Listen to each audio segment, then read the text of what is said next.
défend l'autorité de l'État.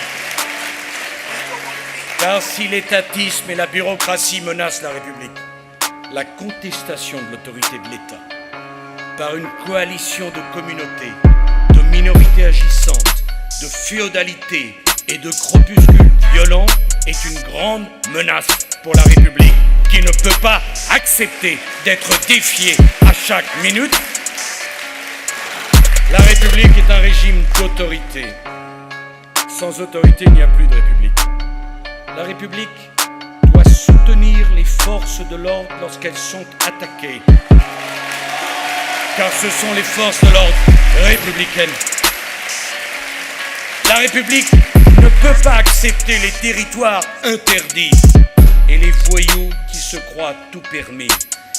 Cet affaiblissement de l'autorité qui se ressent dans tous les domaines met gravement en danger l'unité de la nation.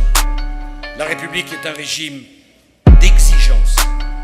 L'école de la République est une école de l'exigence. L'égalitarisme, le nivellement, le refus de la reconnaissance du mérite, le refus des classements, le refus des notes, c'est le contraire absolu de l'idéal républicain.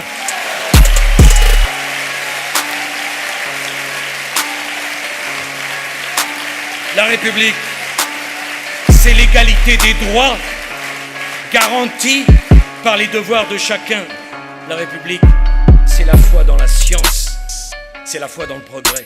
La République, c'est le respect de la propriété, parce que la propriété, c'est la liberté. La propriété, ce n'est pas du vol, c'est la reconnaissance d'une vie de labeur et la possibilité de s'élever par son travail au-dessus de sa condition initiale. La propriété est une valeur profondément républicaine. La République, c'est notre idée de la France. La République, c'est notre idée de la France. Ceux qui n'aiment pas la France, ceux qui n'éprouvent pas la fierté d'être français, ceux qui n'éprouvent pas la fierté d'appartenir à un grand peuple, qui a une grande culture, une grande histoire, ceux qui ne veulent pas partager cette culture et cette histoire, ceux qui attisent la guerre des mémoires, ceux-là abîment la République française.